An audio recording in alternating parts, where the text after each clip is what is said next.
It's a windy, blowy day again. Whoa. Week 46. I ain't got any more to add to that. The Royal Horticultural Society have said we are in crisis. The industry is lacking youngsters coming through.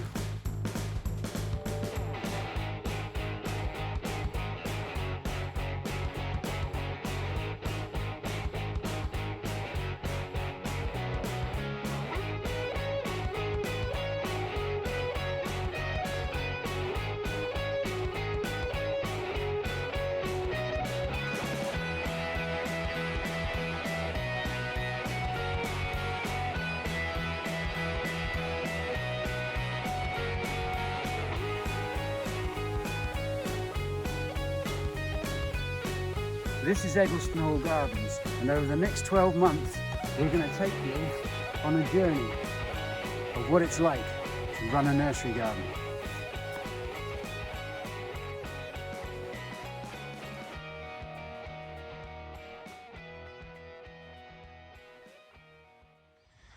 I'll probably go to prison for saying this, but the common name of this used to be called the Kaffir lily.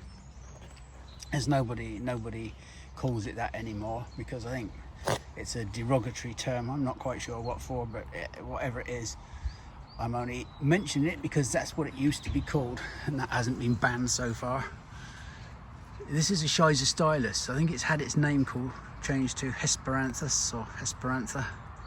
And this is a variety called, we're not allowed to propagate this. This is one called Pink Princess, but it is very, very nice. There's loads of flower to come.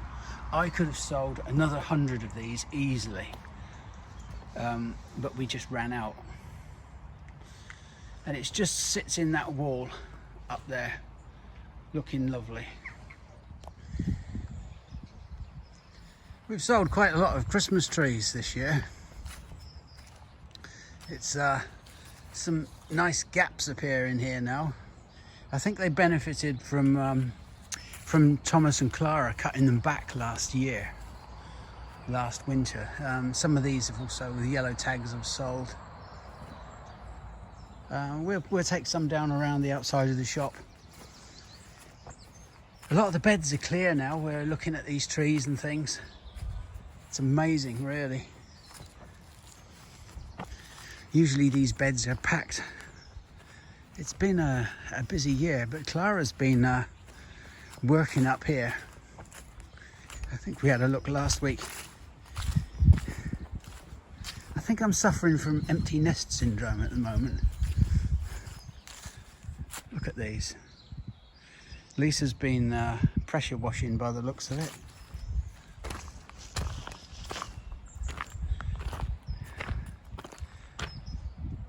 But yeah, it's a strange thing. You know, we're coming full circle. If you remember at the beginning of this, if you go back to the first few weeks, so many of the beds were empty.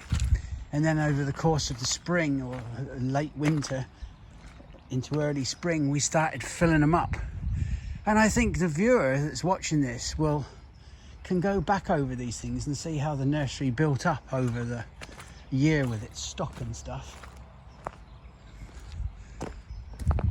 And now, I keep saying this, but we come full circle, almost back to square one. The thing about this business, and horticulture in general, gardening if you like, it's so cyclical, it's so seasonal.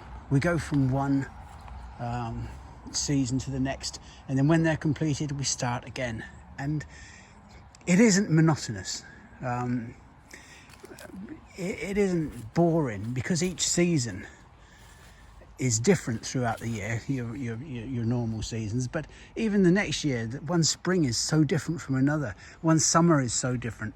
The pests and diseases that we get vary from one year to another. One year we might have bad sawfly or a bad aphid, and next year we don't have another one. One year we have masses of ladybirds, then you never see another one. It's all peaks and troughs, predator and prey in the organic sense. And the predator can't ever wipe out its prey completely. Only humans seem to do that, or try to do that. But if you wipe out the prey completely, the predator dies as well. It can't evolve quick enough to find a new prey species. In general, anyway. The bulbs that we planted, are starting to really pick up now. Now, this is interesting. This is that variegated arum, Arum metallicum pictum. You can see when you grow them from seed for 2 or 3 years, they don't have the variegation, but they start in about the 3rd year, 2nd or 3rd year. You can see 1 or 2 are starting to develop the variegation, while over there the others aren't. If you divide them from mature clumps, you'll get the variegation straight away. But from seed, from berries, no. You tend to have to wait quite a long time. You can see those little crocuses down there starting to move up.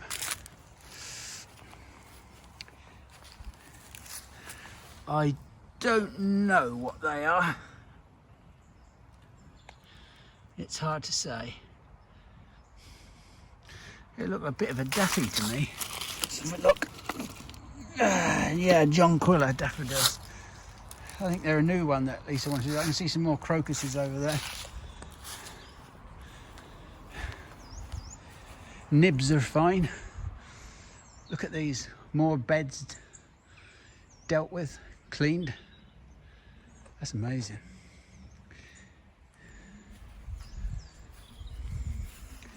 And this husbandry, this cleaning and pressure washing, and it's so important if you want to keep on top of pests. This is important for the home gardener as well. You don't have to use chemicals, just a bit of elbow grease, a bit of scraping. Pressure washers are fantastic. You don't want to kill everything. You know, one of the problems with human beings these days is that our obsession with cleanliness. We don't build up enough antibodies. There's no problem with that here because everybody's covered in shit from one day to the next, more or less. But it's the same with plants. And I can understand the problems that people have with, you know, particularly in the 70s and 80s when market gardeners and commercial growers with food crops were spraying everything to keep pests off, not allowing them to flourish on there. So, but then people, they find a caterpillar in their cabbage and they go, I can't eat that, it's got a caterpillar in it. Well, would you prefer to eat the cabbage that's just killed a caterpillar? That's the question you have to ask yourself. This here is a lovely holly. This is Passiflava, and it's a yellow-berried holly. It's very, very nice. Oreophodina with its lovely little red berries. Hasn't had a heavy crop this year, but they are nice.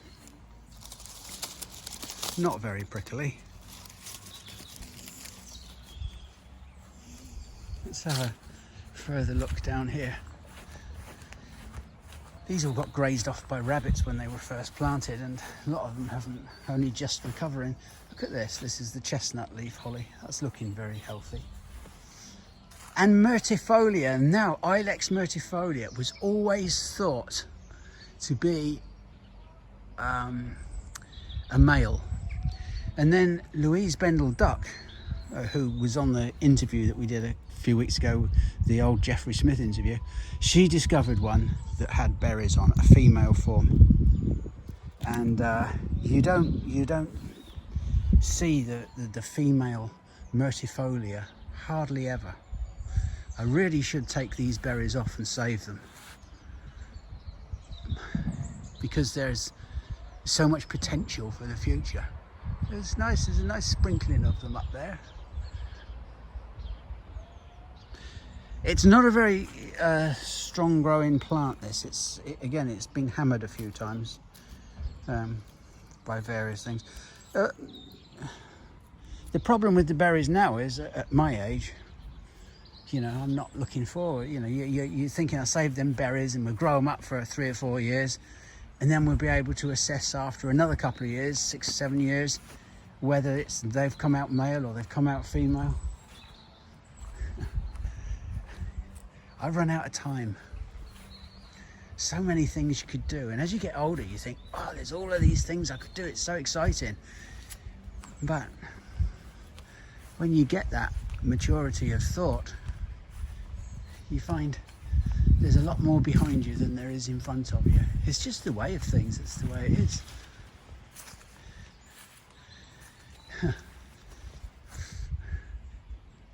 If I knew now all the things I knew then, or if I knew then all the things I knew now even.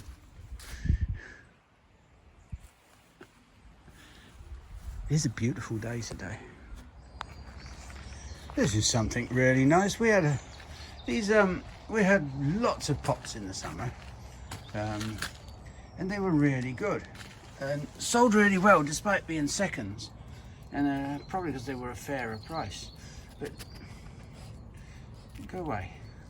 This is I'm really quite pleased with this. This lady has bought this holly and put it in this black glazed pot, and it's really, I think it's really quite attractive.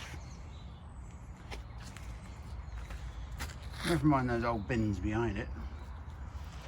I just found it quite likeable. Yeah. Alright, so it's strange here today with nobody around. I have this sneaky suspicion it's all about locking down so that we can open up for Christmas and then lock down again afterwards. I think politically it's probably good for people to, or good for the government to have as normal a Christmas as possible. I'm not sure what the obsession with Christmas is if you're not particularly a Christian. Traditionally, I always thought it was like a holiday for sort of like the middle of winter. I think it started off with the Druids or something, probably. Who knows? What you got there then, Soph? God, I can't remember what they are now. Let's have a look. Blossom. Oh, little laurels. Laurels. Yeah, little laurels. Blossom. Where are you going to put them? Where I'm stood in the way? Yeah. Down there. So there's laurels, little laurels, and hollies. Hopefully, these little babies are only about 1 to 2 inches high at the moment. But hopefully, probably, well, it won't be this year, but they'll be grafted next year. So, and the little laurels, we just grow a few of those on, put in the retail when they're big enough.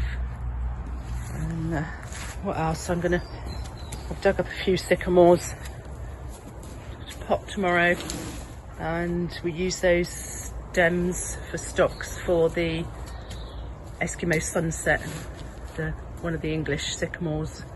Very pretty. We've got one planted, and everybody asks for it who sees it out in leaf. It's got a really nice pink, green and cream variegated leaf. Right, I must correct myself. These will not be pot grafted next year because I graft February, March, and they won't be big enough or rooted round enough. So they'll be grafted in 2022. Gosh, that sounds a very long way off. I bet it'll soon come round though. Okay, just correcting myself. Ah, there's our little robin. Follows Sophie around to whichever tunnel she's in normally, and she feeds him mealworms. There's a couple of them actually, but I've just lifted that tray of larch, and it's obviously come in to see if there's any creepy crawlies. There. Oh, somebody's alarming outside. You're very tame, aren't you? I think it will actually sit on Sophie's hand to take a mealworm. That's it. You are beautiful, aren't you?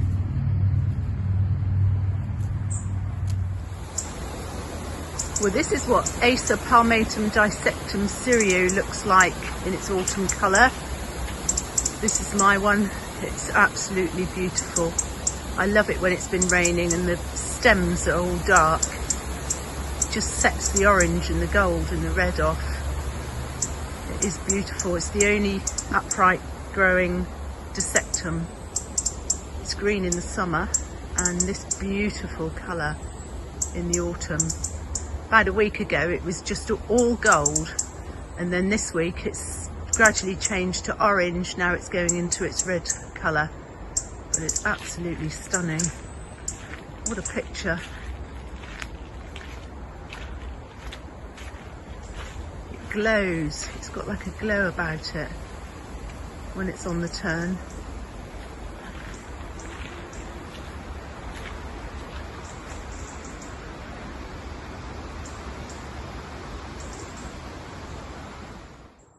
Okay, so the stage the Syriu's at the moment is when it blows in the wind, there's gold revealed underneath, and this is where, if you lift that leaf up there, you'll see that it's gold underneath. That's because the top part of the leaf has been covering the bottom part by daylight, so it is actually stopping the light from getting to the leaf, therefore it stays gold until the leaf is exposed to the daylight, which happens when the wind blows. So this creates this two-coloured effect with the gold and the red, so it does look really pretty. Once the wind's died down and the leaves have all shaken about, or blown about rather, you get these different colours, but the gold will go red as soon as it's exposed to the daylight for a while. But it just makes it, at this stage, look really pretty. Well, this is the north facing side of the Syriu. It's actually lit up. It's probably about 6 o'clock in the evening, but you can see that the north side is nowhere near as red as the south facing side.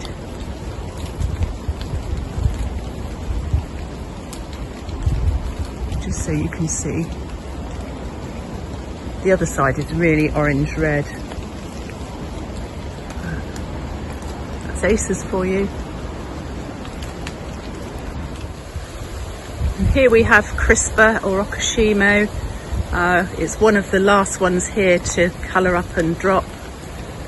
The Okagami's finished now. There's a carpet of leaf on the bottom, underneath it, on the floor underneath. So you can see it's been a gorgeous colour.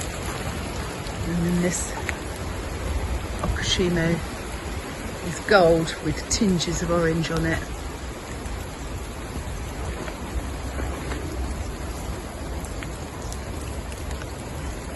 Yeah, it's got a really small leaf. It's quite dainty.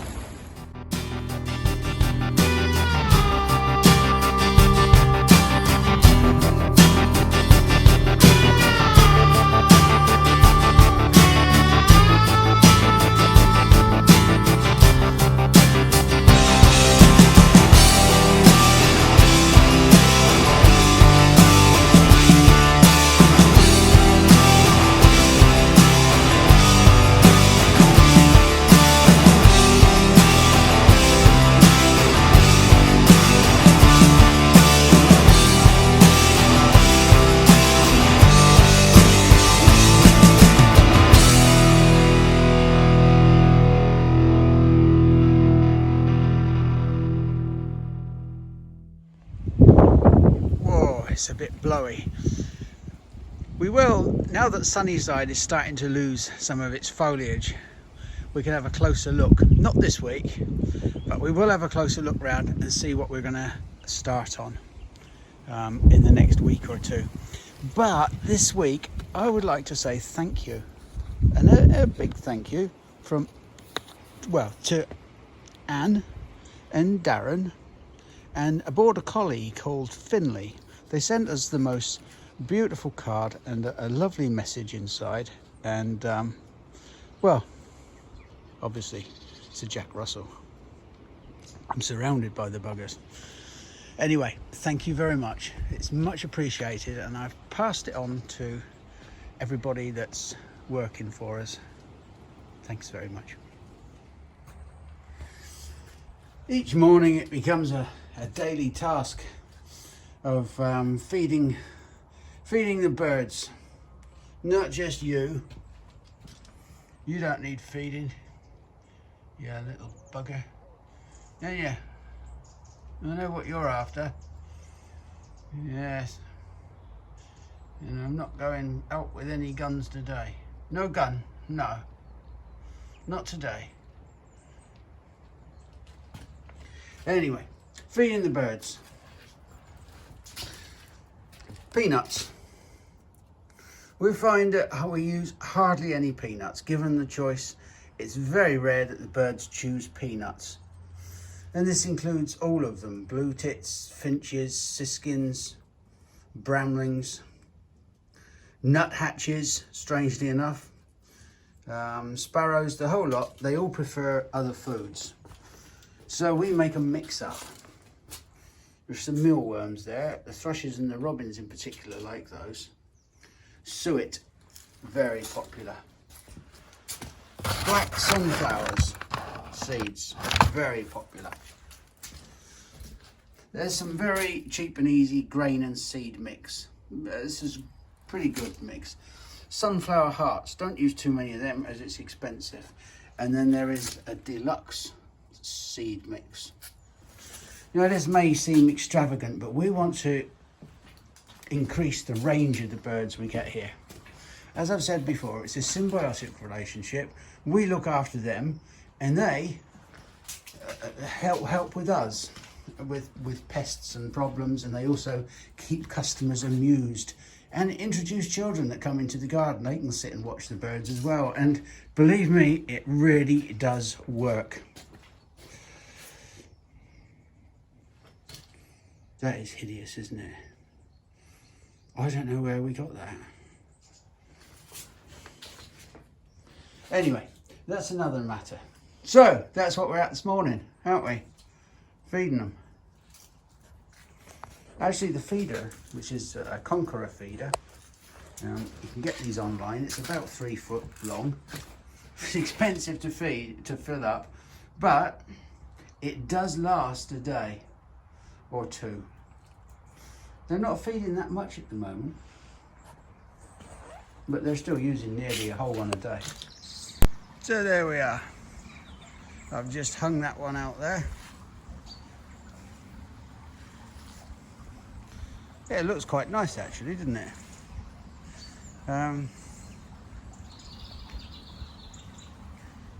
It doesn't take them long to feel like they really are safe to go on there.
it's piddling with rain again.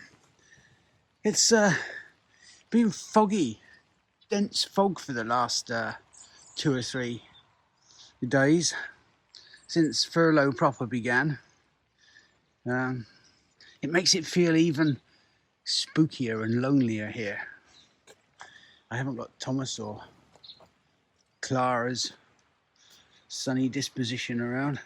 Somebody wrote to me earlier in the week and said, I think it was last week's video, somebody called, I think it was Robin, asked me about how the sweet peas were going, the autumn sown sweet peas, and I haven't been in this tunnel for a couple of weeks, so we can have a quick look. There we are. They're all, the birds have knocked that one out by the looks of it. They will in fact probably need a little bit of a water up. But yeah, they're fine. Not too many misses. I always sort of allow for about 10% misses, or wherever. But yeah, they're doing fine.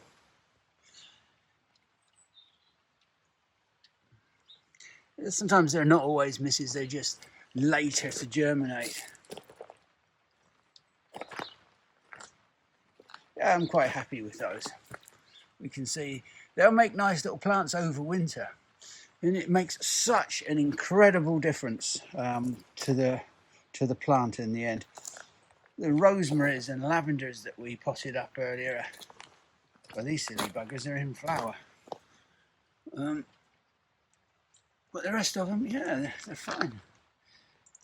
If I see any signs of botrytis or moulds or anything, I'll put some spray on them. But all I'm not using the big sprays anymore. I just use a little bit of rose clear, really. Something you can get from your local supermarket. I try and keep off of the, well, whatever nasty ones there are left. And I probably don't even use those if need be, if I can get away with it. Years ago we'd spray everything, week in, week out, week in, week out, spray. Most commercial nurseries, or even some of the commercial gardens, had spray programs, particularly fruit growers. I think we've touched on this before, but no, not if we can help it. The worst thing is if you get a really bad crop of aphids, which you can get on those things like young eucalypts in particular, the young growth, because there's quite a lot of young growth on them, and these Hebes, they can be prone to things. But other than that, it's just a question of keeping an eye on it.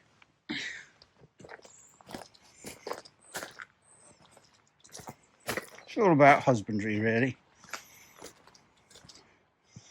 That's nothing to do with wives and things. Same applies to this tunnel now. Thomas, Helen, Elizabeth, Clara, they've all added a few bits and pieces in here that we really want to sort of give some protection over winter. Not as much for the frost as the waterlogging of the plants when they're in containers. There's no capillary action that sort of dissipates the water out of the pot, so if they get waterlogged and then frozen, it can be quite awful. That's that interesting ceanothus. It's going to be nice little plants next year. These are only small plants. Blue sapphire, really, really dark leaves. It's a very nice contrast. And I've noticed that this iPhone is actually making the leaves look lighter than they are. They are actually a lot darker.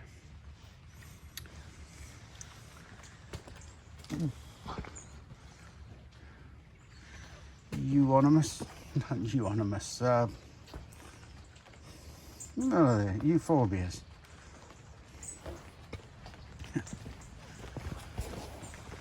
Yeah, I quite like those pittosporums.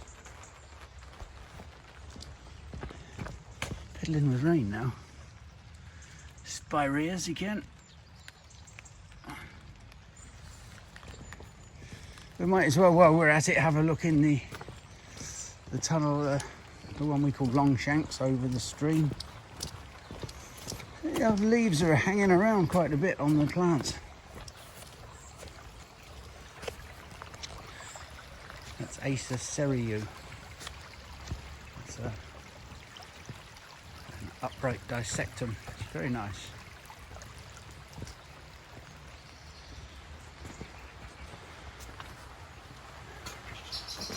So in here we have the last of the maples, the little young maples. Some large ceanothus that Thomas has potted on. Fatsias.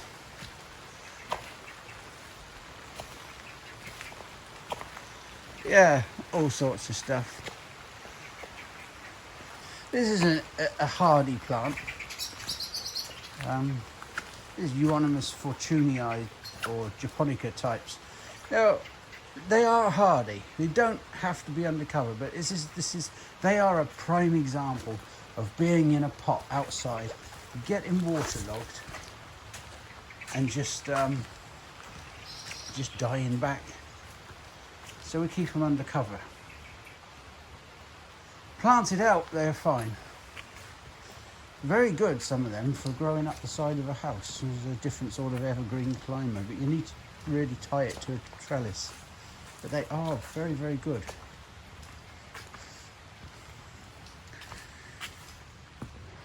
Before furlough started, Thomas and Clara had started on this Hosta tunnel.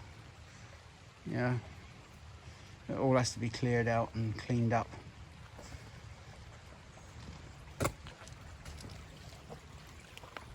Box, loads of them. Some of them are the Cyclicals, the dwarf ones, and some are not. Sempervirens, and they're fantastic for growing in shapes and things. Those ones are a little bit hungry. They're all slow. Some of them are slightly variegated.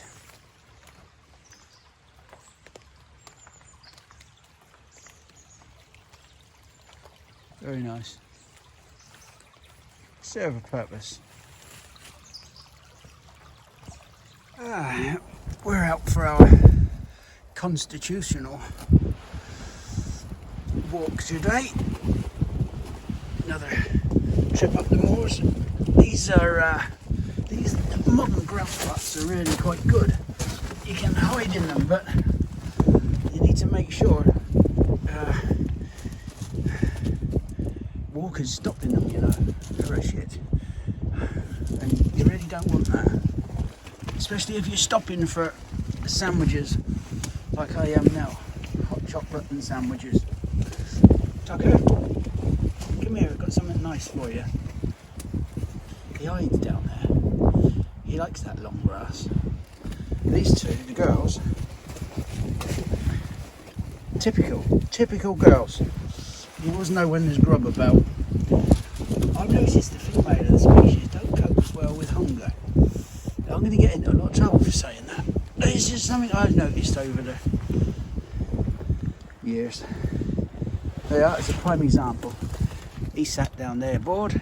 These two, they're looking for grub. It's funny what we call sandwiches.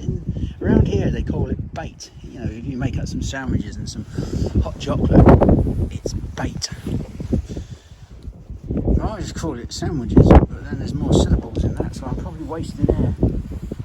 Some parts of the country they call it snap. I'd be quite interested to know if anybody's got sort of localised names for, you know, this sort of thing. All I've got is cheese and onion sandwiches. That's because I'm on my own, and I'm not going to stink anybody to death.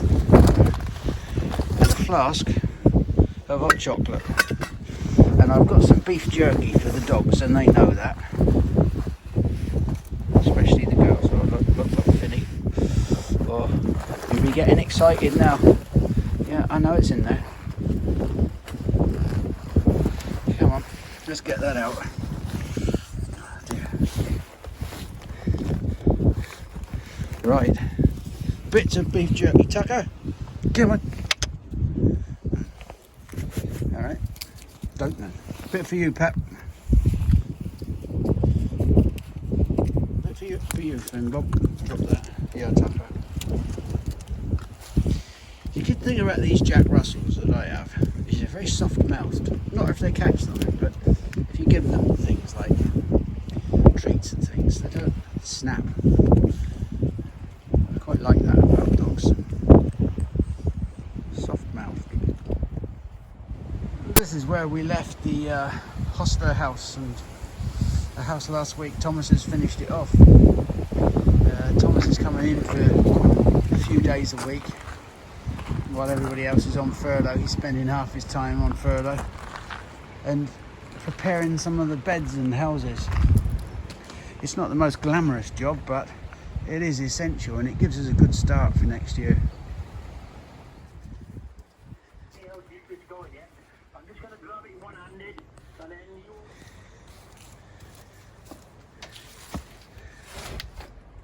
Alright, so what I'm doing here is getting things ready and set for the winter. One of the benefits of having this wall here is that it's just great for a bit of extra shelter in winter for things that don't want to be under cover, but that don't want to be just floating around somewhere in the nursery. So it's great for things like the young conifers, the beaded irises and things like these small, these young alpine phlox.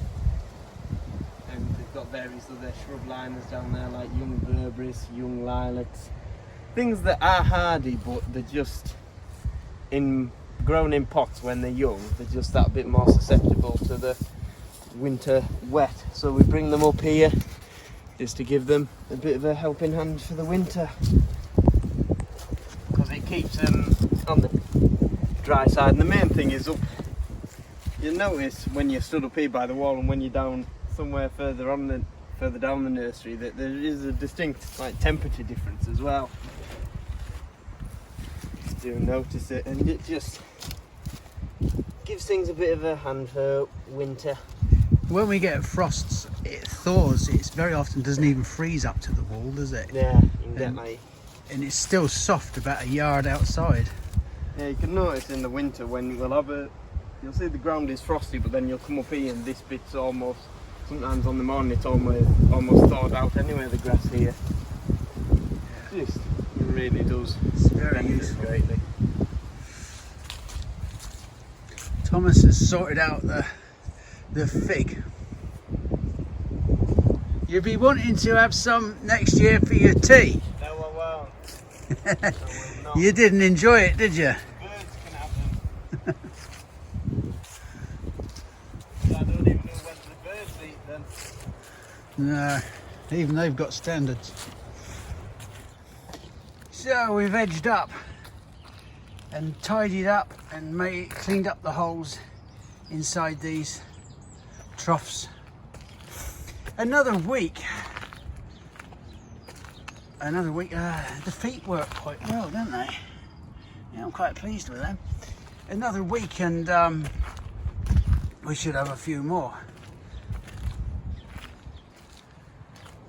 I don't know how many. I had planned on doing about 50. Somebody said they wanted some hearts, half a dozen hearts, so I've done them. But they are just alpine troughs, so yeah. And there's some more larger ones. Yeah, pretty happy with those. I think I've done about 20 odd now, so I'm about halfway there. They should green up quite well over the next, this winter and next winter. They'll do nicely. But yeah, they're coming out quite well. Quite pleased with them.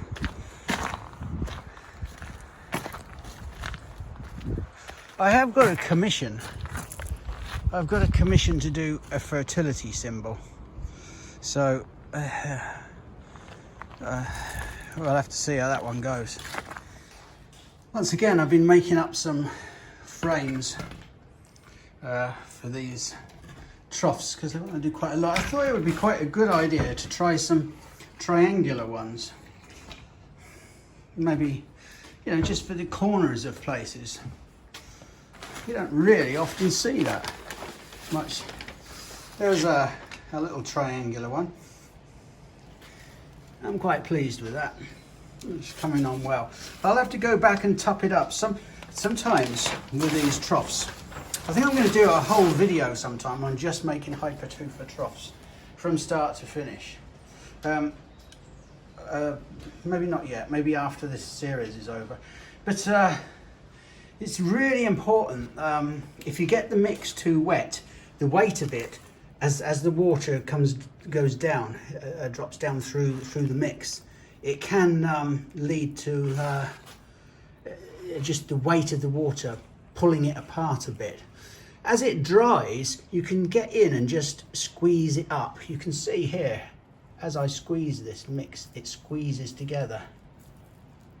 I don't know if you can pick that up. Anyway, that's what you can do. That's one thing. But the mix is really important. Too wet, and it's a dreadful business. But these little triangular ones, I think, might be quite effective.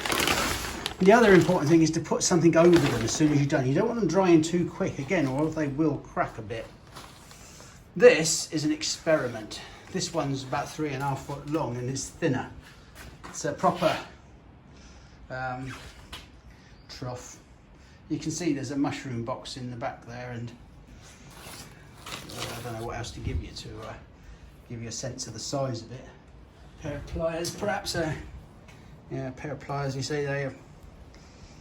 It's probably 1, 2, 3, probably about 5 lengths of pliers. I don't know. A fair old size anyway. It's a bit daft, isn't it, measuring something's size in pliers. Oh, anyway, this is how it's going. The mix here is actually just perfect. I could squeeze it in. And what you need to do with these, I'm doing it with my hands now. You shouldn't really do it with your hands. Is to rub the mix into the wire as if it's a piece of cheese on a cheese grater. And if you do that, you'll find that it works quite well. Oh, sorry, I just had a customer there. That's the thing, when you're on your own, you have to deal with the customers as well.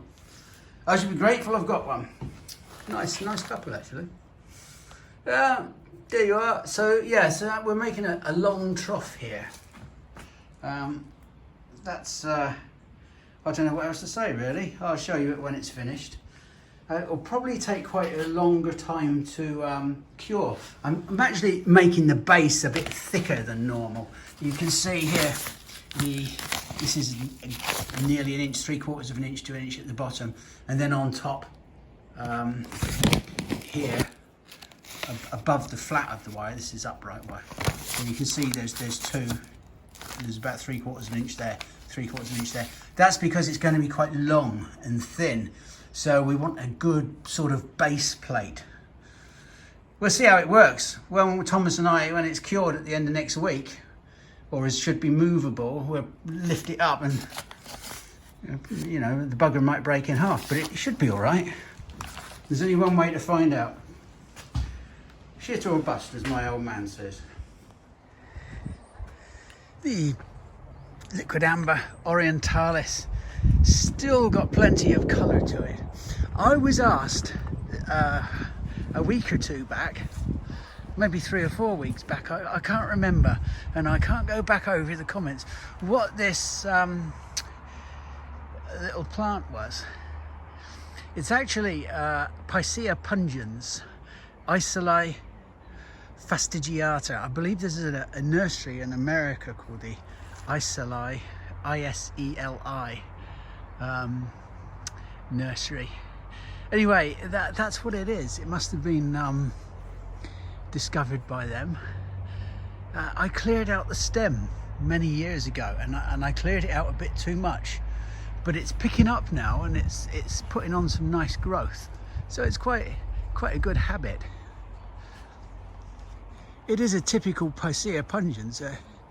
it doesn't look at its bluest now, but they do have this lovely blue needles and sort of cinnamon orange bark. Very, very nice. This is a very nice tree. You've seen it before, the medlar. Its leaf has fallen now, but it is quite a nice yellow colour, and it's just a very nicely shaped tree. It's not pruned that way at all. It's not a big tree. It has a lovely shape to it, sort of lax semi-weeping shape. Just a straight medlar. I'm not going to repeat the common name for it. Some French that call it that. I didn't get to go up to the gardens today because it's very, very cold and dark and rainy and blustery. So, and unfortunately, lockdown prevails. So I'm sitting at my kitchen table making Christmas cards and other seasonal things and hoping to get up there within the next week or so. I also wanted to give you just a quick glimpse of the lemon tree that Malcolm helped me to repot a few weeks back. Look at the size of that. I mean, I had been taking orders for lemons for this Christmas. I think I might have been a bit ambitious there, actually. I'm starting to regret taking the money up front, but, well, hopefully within the next maybe year or so, I should get some lemons off that. A few people who looked at the videos over the weeks have expressed an interest in the area that we live and the area around the gardens, which is Teesdale. If you're from overseas or from a long way off, it's a really, really beautiful place to live. It's an area of outstanding natural beauty in the northern Pennines. Very cold winters, but it's actually stunningly beautiful. The River Tees runs right through, of course, and its source is one of the highest mountains in the Pennines. Eggleston's right in the middle of Teesdale, and we're surrounded by hay meadows, moorland, sheep grazing, a lot of sheep. Thomas will tell you more about the sheep than I know, but a lot of sheep. But there's also wildflowers and rare flowers. We have a very rare blue gentian that grows in the upper Teesdale, and we've got bluebells, woodlands, waterfalls, beautiful little towns. It's everything, really. So for today's poem, I actually sorted one out from somebody called R.S. Thomas, who you might know is a Welsh 20th century poet, and he loved the countryside and wrote loads of really nice words about it. So I thought I'd just read this one. It's called A Day in Autumn. A day in autumn. It will not always be like this, the air windless, a few last leaves adding their decoration to the tree's shoulders, braiding the cuffs of the boughs with gold, a bird preening in the lawn's mirror. Having looked up from the day's chores, pause a minute. Let the mind take its photograph of the bright scene, something to wear against the heart in the long cold.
This is the sort of thing I have to put up with.